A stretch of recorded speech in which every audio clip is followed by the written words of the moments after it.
Voyons maintenant comment multiplier un nombre décimal par 0,1. Alors, je vais commencer par prendre le nombre 1, et si je veux multiplier 1 par 0,1, c'est-à-dire si je veux multiplier 1 par 1 dixième, eh bien j'ai une fois 1 dixième, c'est-à-dire 1 dixième. Et donc pour multiplier ce 1 par 0,1, il faudrait qu'à la fin, j'obtienne 1 dixième, c'est-à-dire que le 1 soit dans la colonne des dixièmes. Ça revient donc à déplacer le 1 et à le mettre dans la colonne des dixièmes.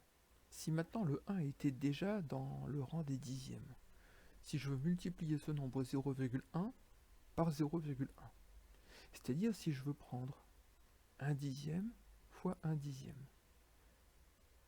et bien prendre 1 dixième fois 1 dixième, c'est-à-dire 1 dixième de 1 dixième, et bien c'est prendre 1 dixième et le couper en 10.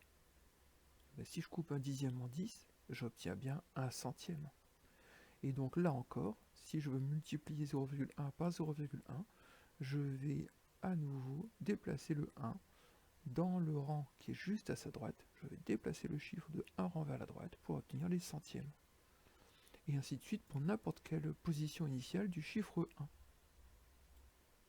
Je peux généraliser avec le chiffre 7. Si je prends 7 unités et que je multiplie par 0,1, et bien au lieu d'avoir 7 unités, je vais obtenir 7 dixièmes.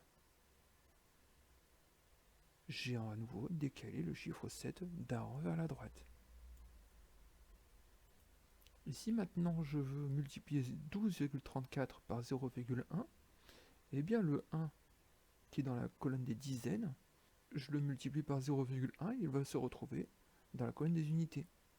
Le 2 qui était dans la colonne des unités va se retrouver dans la colonne des dixièmes, etc. Le 3 et le 4 vont se retrouver dans les colonnes des centièmes et des millièmes. C'est-à-dire que les chiffres de mon nombre vont être à nouveau décalés de un rang vers la droite. Et j'obtiens la règle générale qui dit que si je prends un nombre décimal et que je le multiplie par 0,1, eh bien ça revient à décaler tous ces chiffres de un rang vers la droite dans le tableau de numération, donc dans notre glisse-nombre. Eh bien il n'est pas difficile de comprendre que si je ne veux plus multiplier par 0,1 mais par 0,01 ou par 0,001,